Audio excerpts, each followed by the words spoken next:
Assalamualaikum warahmatullahi wabarakatuh. Halo pemirsa, bagaimana kabar Anda? Bertemu kembali bersama saya Anissa Karisma. Seputar informasi Kabupaten Kota Waring Timur akan kami hadirkan dalam Jurnal Kotim. Berikut informasi selengkapnya untuk Anda.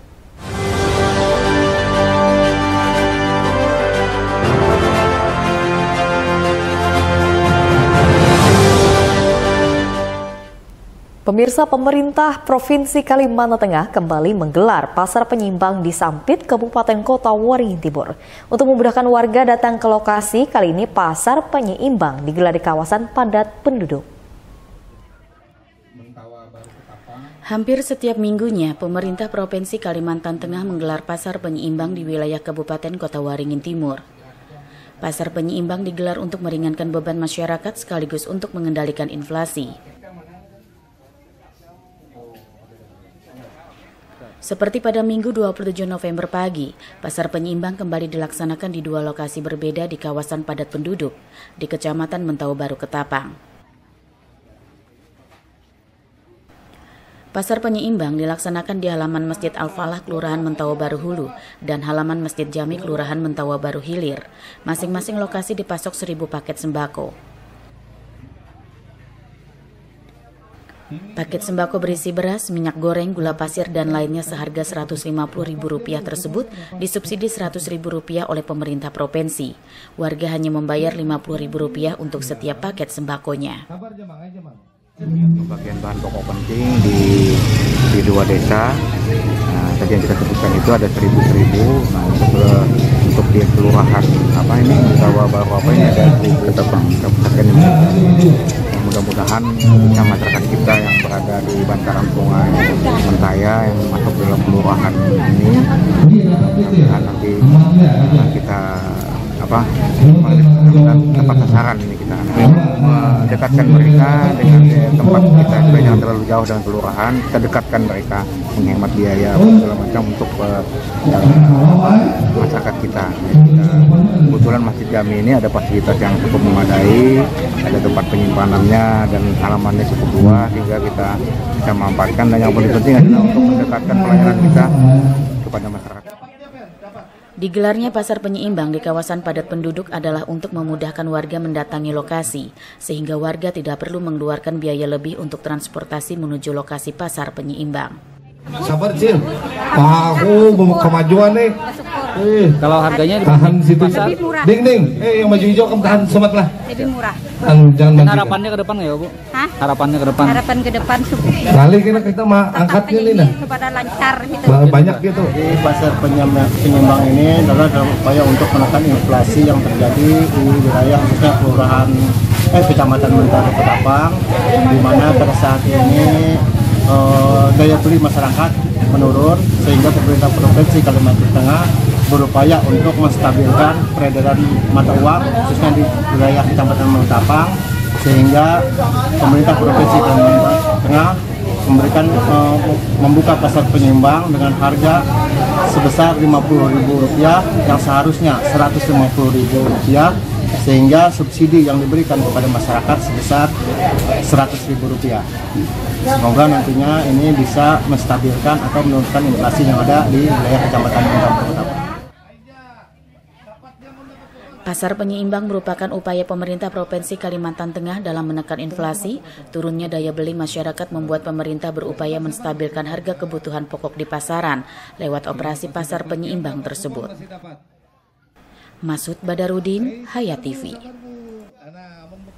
Tak hanya itu pemirsa, pernah menyandang predikat sebagai kiblat persepak bolaan di Kalimantan Tengah, prestasi sepak bola Kabupaten Kota Waringin Timur saat ini nyaris sudah tidak terdengar lagi gaungnya. Salah satu upaya untuk meningkatkan prestasi adalah menambah lapangan sepak bola yang standar. Harapan tersebut seperti diungkapkan para insan sepak bola usai berakhirnya turnamen sepak bola pelajar tingkat SMA SMK RMU CAF 2022 yang dipusatkan di lapangan sepak bola Kodim 1015 Sampit Rabu 23 November 2022. Seperti yang diungkapkan Humas Sampit Football Legend atau SFL Muhammad Nasir, yang sangat berharap ada pihak ketiga yang peduli terhadap upaya pengembangan sepak bola di Kotim, salah satunya dengan membangun lapangan sepak bola yang standar. Kemudian menyangkut dengan lapangan yang memang betul hanya satu-satunya di tengah kota kita, yaitu lapangan Kodim 19. Kami berharap mudah-mudahan ada pihak lain yang dapat memperhatikan sehingga kekurangan yang dapat kami harapkan untuk menutupi lapangan yang betul-betul satu-satunya untuk menyelenggarakan turnamen. Sedangkan menurut perwakilan dari PT Rimba Makmur Utama Desmond, pihaknya siap mendukung setiap gelaran turnamen sepak bola di Kotim sebagai upaya menjaring bibit muda pesepak bola lokal potensial agar lebih berkembang. Juga berterima kasih karena ini diinisiasi oleh Sampit Football Legend dan alhamdulillah pada hari ini puncaknya berjalan aman, lancar, tertib dan mudah-mudahan seperti doa kita bersama ini bisa berlanjut di tahun-tahun yang akan datang dan kami bisa berpartisipasi lagi, semoga. Terima kasih. Sementara itu, apapun hasil akhir dari turnamen sepak bola pelajar tingkat SMA, SMK RMU CAF 2022 untuk juara keempat SMA N2 Sampit, juara ketiga SMA N1 Parenggean, juara kedua SMK N1 Sampit, dan juara pertama SMA N1 MHS. Sedangkan untuk top skor diraih Imanul Amin dari SMA N1 MHS, untuk best player diraih Rizky Ramadan dari SMK Negeri 1 Sampit. Normansa, Hayat TV. Sementara itu pemirsa, kondisi jalan di Ki Hajar Dewantara Sampit sebagian rusak dan harus segera diperbaiki. Pasalnya jalan tersebut setiap harinya dilalui oleh ribuan pelajar, mahasiswa serta masyarakat setempat. Jajaran anggota DPRD Kota Waringin Timur dari daerah pemilihan 2 yakni dari Kecamatan Baamang dan Seranau melakukan reses dengan meninjau langsung kondisi jalan Ki Hajar Dewantara Sampit Kamis 3 November 2022. Menurut anggota DPRD Kotim Sanidin, mengatakan sudah sejak lama ruas jalan Petal di Kecamatan Baamang ini rusak parah. Ironisnya hingga sekarang belum ada perbaikan padahal merupakan jalan inti untuk arus pelajar, mahasiswa dan masyarakat. Untuk itu agar Pemkab Kotim memprioritaskan pengaspalan jalan ini karena banyak masyarakat mengeluhkan kerusakannya, apalagi merupakan akses vital seperti ke Pasar Keramat, sekolah dan perguruan tinggi sehingga lalu lintas cukup padat. Cukup padat dan aksesnya salah satunya jalan sini. Kemudian orang ke Pasar Keramat, terus ke beberapa sekolah yang sebelah barat, jalan ini selalu dilintas dan sangat padat. Oleh karena itu, kalau melihat kondisi saat ini ya sudah saatnya lah kita diperbaiki dan kita berharap pemerintah daerah tahun depan bisa dapat memperbaiki jalan ini. Jalan Kerinci, salah satu jalan Kerinci. Menghubungkan. Sementara itu, menurut Lurah Baamang Hilir Laili Hafaujan, usulan perbaikan ruas jalan ini sudah disampaikan pada Musrembang 2021 lalu, seraya diharapkannya dapat direalisasikan di tahun 2023 mendatang. Baik, terima kasih. Untuk kegiatan hari ini kita didatangi tamu-tamu luar biasa, Bapak-Bapak anggota Dewan. Nah, kegiatan beliau-beliau pada hari ini adalah untuk reses langsung ke Kelurahan Baamang Hilir. Adapun skala usulan prioritas yang disampaikan oleh masyarakat melalui Kelurahan Baamang Hilir dan Kecamatan Baamang adalah Jalan Ki Hajar Dewantara. Nah, ini usulan prioritas yang disampaikan pada Musrembang tahun 2021 dan direalisasikan insya Allah di tahun 2023. Pada reses ini tampak anggota DPRD Kotim Dapil 2 seperti Ketua DPRD Kotim Rini Anderson, Dadang Hasamsu, Rambat, Agus Suryantara, Abdul Kadir, serta Handoyo Jewibowo dan Syahbana. Normansa, Hayat TV. Wakil Ketua 2 DPRD Kota Waringin Timur Hairi Slamet mengingatkan masa anggaran akan segera berakhir. Artinya pemirsa, semua program pembangunan yang sudah dituangkan dalam APBD harus segera dikebut. Dalam hal ini agar bisa dilaksanakan seluruhnya. Hairi Slamet menekankan para pengusaha maupun kontraktor yang ditunjuk dan dipercayakan melaksanakan proyek pembangunan fisik di Kotim agar melaksanakan pekerjaan-pekerjaan itu dengan baik dan berkualitas.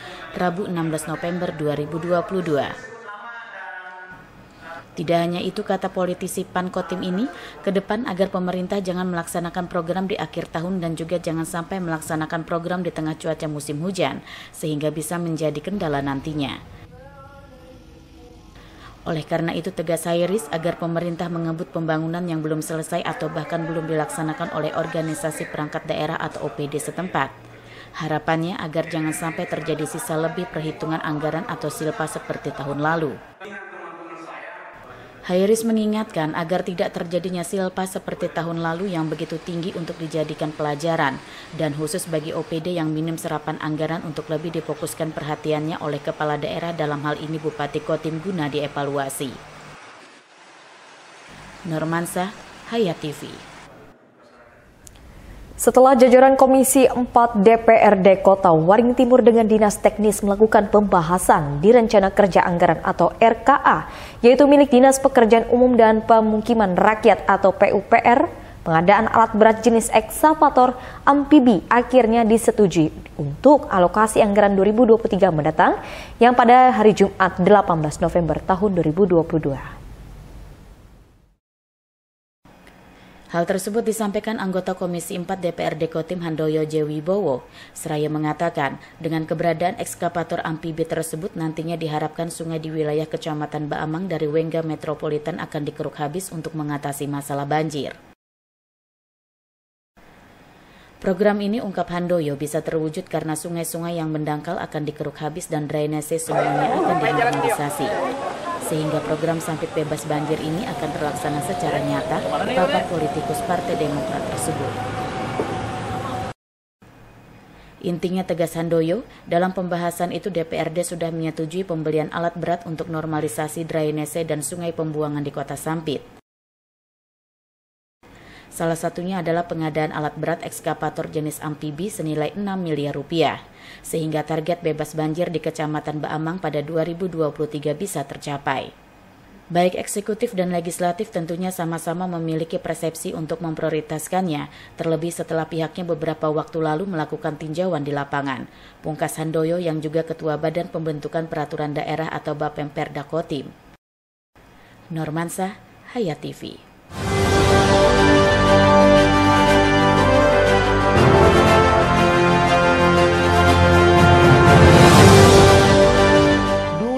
TV di rumah Inyong cuma jadi pajangan. Lah kepriben punya TV gambar nggak bisa ditonton. Beruat sampai ganti TV, ganti kabel, ganti antena, pindah tempat. Tetap baik, beruat. Maring sekarang sejak Inyong pakai TV digital, di rumah Inyong jadi rame terus. Gambar TV nggak semutan, suara jernih, celing. Pasangnya gampang, nggak pakai ribet. Ayo pakai TV digital aja, kelalen pasti celing.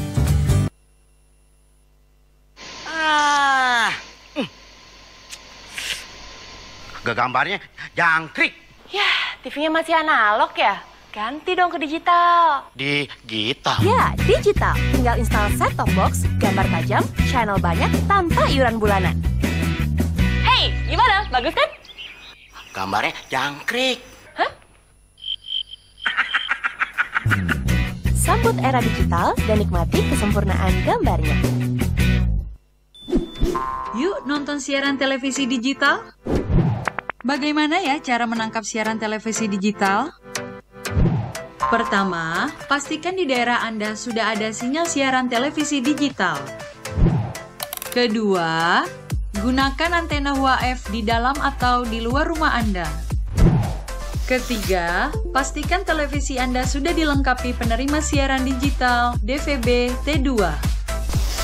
DVB T2 merupakan jenis sinyal yang digunakan Indonesia dalam penyiaran televisi digital. Keempat, pilih auto scan, lalu pindai televisi Anda. Bagaimana jika televisi Anda masih analog? Pasangkan set-top box, televisi Anda otomatis menangkap siaran digital. Bersih gambarnya, jernih suaranya, canggih teknologinya.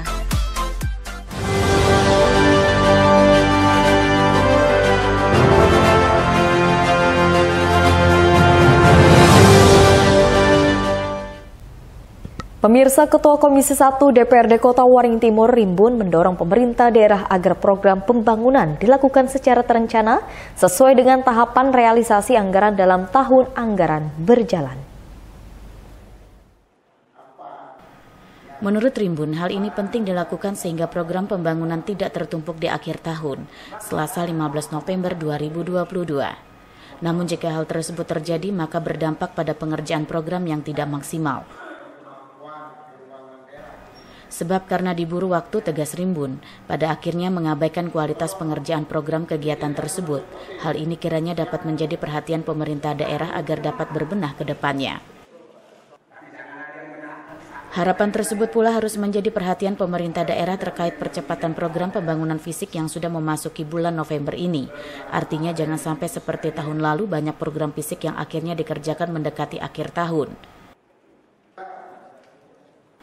Bupati Kotim harap Rimbun juga harus mengingatkan masing-masing satuan organisasi perangkat daerah atau SOPD untuk segera mempercepat pelaksanaan program fisik yang sudah dianggarkan.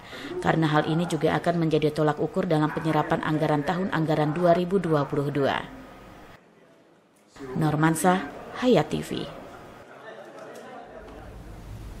Saat melakukan reses di daerah pemilihan 2 yang meliputi Kecamatan Bamang dan Seranau, anggota DPRD Kota Waringin Timur menerima 30 usulan dari Desa Ganepo, yaitu Kecamatan Seranau, dan merupakan aspirasi terbanyak di Dapil 2. Ketua DPRD Kota Waringin Timur ini menjelaskan terdapat sebanyak 30 usulan dari Desa Ganepo Kecamatan Seranau saat mereka melakukan reses Kamis 3 November 2022. Aspirasi tersebut ungkapnya dinilai wajar dan sesuai dengan apa yang dibutuhkan masyarakat di sana. Semua usulan tersebut, ungkap Rini, hampir pada semua sektor seperti sarana dan prasarana, diantaranya meliputi infrastruktur, sektor keagamaan, pendidikan, dan kesehatan, selain itu pada sektor pertanian, peternakan, hingga kehutanan. Dari banyaknya aspirasi masyarakat di Desa Ganepo tersebut, ungkap Rini menunjukkan bahwa warga setempat sangat berharap kepada pemerintah daerah termasuk dukungan para wakil rakyat bagi pelaksanaan program pembangunan di wilayah mereka. Selain itu, hal ini sebagai bentuk kepercayaan kepada pemerintah melalui begitu banyaknya usulan dengan harapan dapat direalisasikan. Artinya pula menandakan bahwa masyarakat masih aktif menyuarakan aspirasinya. Pungkas Rini. Nurmansa, Hayat TV. Pemirsa, pembangunan sarana sekolah merupakan usulan yang banyak disampaikan warga di Desa Terantang, Kecamatan Seranau, Kabupaten Kota Waringin Timur, yaitu kepada para anggota DPRD dari daerah pemilihan 2 saat melakukan reses pada Kamis 3 November tahun 2022. Aspirasi tersebut disampaikan anggota DPRD Kotim Dapil 2 Syahbana usai melakukan reses bersama wakil rakyat dari daerah pemilihan 2 meliputi Kecamatan Bamang dan Seranau. Syahbana menegaskan, usulan pembangunan sarana sekolah tersebut diantaranya seperti penimbunan lapangan sepak bola yang sering banjir, penimbunan halaman sekolah, rehab total WC, toilet, dan rehab halaman parkir sepeda motor di SDN 3 Terantang. Selain itu juga penimbunan halaman sekolah SMP Negeri 5, rehab ruang kelas, dan penimbunan halaman SMPN 5 Sampit di Desa Terantang. Sedangkan usulan yang bukan untuk sekolah hanya beberapa saja, seperti lanjutan peningkatan Jalan Poros Cilikriwut ke Desa Terantang, penimbunan box culvert di Jalan Poros Cilikriwut ke Terantang, Kecamatan Bamang, ungkapnya. Tentunya aspirasi tersebut harus masuk dalam skala prioritas pembangunan pemerintah daerah, harap Syahbana. Normansa, Hayat TV. Sementara itu, pemirsa, seluruh anggota DPRD Kotim dari daerah pemilihan 2 akhirnya sepakat bahwa perbaikan hingga pengaspalan jalan di Ki Hajar Dewantara Sampit dianggarkan pada tahun 2023. Menurut anggota DPRD Kotim Dapil 2 yang turut meninjau kondisi ruas jalan tersebut, Dadang Hasamsu, menjelaskan banyak aspirasi dari masyarakat yang meminta pengaspalan ruas jalan Ki Hajar Dewantara segera dilakukan. Pasalnya ribuan kendaraan setiap hari melintas namun tidak diimbangi dengan kondisi jalan yang layak. Meski secara periodik pernah diperbaiki dengan cara tambal sulam sehingga lubang-lubang yang sebelumnya membahayakan mulai ditutup, namun upaya itu bukanlah yang diharapkan. Pengaspalan secara menyeluruh adalah aspirasi utama masyarakat. Anggota DPRD Kota Waringin Timur Dapil 2 yakni Bamang Seranau sepakat dan tegas untuk menganggarkan pelaksanaan pembangunan dan perbaikan Jalan Ki Hajar Dewantara pada tahun anggaran 2023 mendatang. Bahwa minggu depan kita akan berjuang bersama dengan harapan 2023 pemerintah daerah untuk bisa memperbaiki kondisi jalan yang ada ini. Alokasi anggaran untuk perbaikan dan pengaspalan Jalan Ki Hajar Dewantara tahun depan merupakan komitmen seluruh wakil rakyat yang berasal dari Dapil 2 Kecamatan Baamang Seranau, Pungkas Dadang. Nurmansa, Hayat TV. Demikian pemirsa liputan Jurnal Kotim yang telah kami sampaikan. Berita tadi sekaligus menutup perjumpaan kita pada hari ini. Saya Anissa Karisma mohon undur diri dari hadapan Anda dan wakili seluruh jajaran yang bertugas. Akhir kata, wassalamualaikum warahmatullahi wabarakatuh dan sampai jumpa.